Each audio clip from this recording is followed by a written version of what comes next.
Dolar 8 TL'ye düşecek mi? Kaya dolar için öyle bir seviye verdi ki. Sakın tuzağa düşmeyin. Sosyal medya hesabından piyasalara ilişkin günlük ve haftalık değerlendirme videoları atan piyasa uzmanı Tuna Kaya, yeni videosunda yatırımcılara "dikkat" diyerek doların direnç ve destek seviyelerini açıkladı. İşte gelecek günlerde dolara yaşanacak hareketlilikler. Dolarda tekrardan başlayan yükseliş trendi ile beraber 14 barajını aşan dolar 16 seviyelerine yükseldi. Dolar yükselişinin kalıcı mı olup olmadığı merak konusu olurken, piyasa uzmanı Tuna Kaya, dolara ilişkin grafik yayınlayarak dolarda önümüzdeki dönemlerde yaşanabilecek seviyeleri verdi. Dolarda tarihi zirvelerin yaşanabileceğini ifade eden Tuna, 20 Türk Lirası seviyesinde dikkat çekti. İşte Tuna Kaya'dan dolar yatırımcılarını yakından ilgilendirecek o değerlendirmeler. Dolarda 15,75 seviyesi kritik bir seviye. Dolarda yeni zirvelerin yaşanacağına işaret eden Kaya, dolar trendinin yukarı yönlü hareketlerine devam edeceğini söyledi. Dolar için kritik seviyeleri veren Kaya şunları kaydetti. Dolarda yeni tarihi zirvelere gideceğimizin işareti gözüküyor. TÜİK verisi çok önemli. Enflasyonda gıdanın payı yüksek. Konut ise satışları fırlamış durumda. Bu rakamlar korkunç rakamlar. 14,85 bandının aşılması durumunda önemli bir sıçrama oldu. Dolar daha önceki dönem 13,95 bandında 40 gün tutuldu. Daha sonra 14,85 bandında geldi, burada da uzun süre tutuldu. Bir sonraki sıçrama olacak. 15,72 seviyesi ile 16 seviyesinde dolar 40 gün daha tutulabilir. Eğer dolar 16 bandının altında tutunamazsa bir sonraki zirve 17,17 seviyesi olacak. Trend olarak yukarı yönlü hareket edecek. 15,75 seviyesi çok kritik bir nokta. Bu seviye önümüzdeki süreçte kritik bir alan. Doların kırılma seviyesini verdi.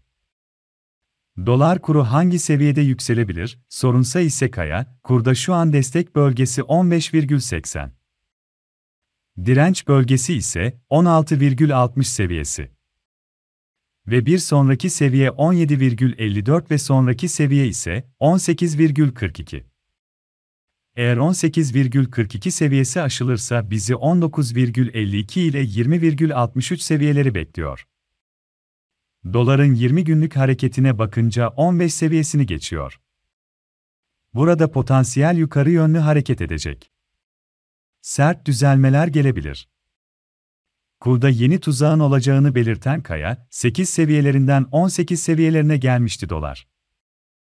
Eğer kurda sert yükseliş olursa, 18 seviyelerine yükselirse ve enflasyona dayalı yola çıkarsak kurda sert düzelmeler görebiliriz. Burada dikkat edin. Yüksek bölgelerden kura bulaşmayın. Ekonomist Atilla Yeşilada'dan olay iddia, bankadan para çekilmesi engellenecek. Türk lirasında değer kaybı sürerken ekonomist Atilla Yeşilada'dan dikkat çeken bir uyarı geldi. Dövizdeki sürecin 1970'lerde olduğu gibi kapalı kambiyo rejimine doğru gittiğini belirten Yeşilada, bankalarda döviz hesabı bulunan vatandaşlara likidite sıkıntısı var denilerek hesaplarından para çekilmesi engellenecek. Hesabınız baki ama paranızın tümünü çekemezsiniz denecek, dedi. Önümüzdeki süreçte kurumların kendi aralarında döviz işlemleri yapmasının engelleneceğini iddia eden ekonomist Atilla Yeşilada bankalarda döviz cinsinden parası olanları uyardı. Dolar kurunu belli bir seviyede tutmak isteyen iktidarın baskısı ile Merkez Bankası'nın döviz rezervlerinin hızla eridiğini söyleyen Yeşilada sürecin 1970'lerdeki kapalı kambiyo rejimine doğru gittiği uyarısını yaptı. Peki kapalı kambiyo rejimi ne demek? İşte önümüzdeki dönem yaşanacakların ipuçları. Kendi sosyal medya hesabından videolar çeken ve paylaşan ekonomist Atilla Yeşilada, Türkiye Cumhuriyet Merkez Bankası'nın dolar kurunu sabit tutmak için rezervlerini erittiğini ve artık merkezin piyasaya sürecek doları kalmadığını ifade etti. Yeşilada kasasındaki dolar rezervi hızla eriyen TCMB'nin durumu iktidara anlatarak yardım isteyeceğini iddia etti. Yeşilada'ya göre bu durumda yapılacak hamle piyasaları derinden etkileyecek.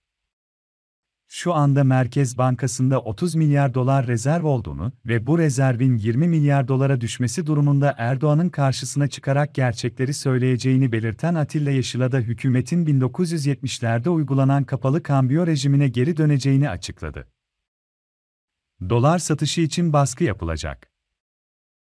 Davul, zurnayla döviz depremine gidiyoruz başlığıyla takipçilerinin karşısına çıkan Atilla Yeşilada kapalı kambiyo rejimi ile vatandaşlara zorla dolar satmaları için baskı yapılacağını dile getirdi. Yeşilada konuyla ilgili konuşmasında şunları söyledi. Merkez Bankası'nın satılabilir rezervi 30 milyar dolar, bu 20 milyar dolara indiğinde TCMB sarayın huzuruna çıkar der ki, Sayın Cumhurbaşkanım bizim artık dayanacak gücümüz kalmadı, başka bir yol bulalım. O yolda çok basit 1970'lerin kapalı kambiyo rejimine döneriz.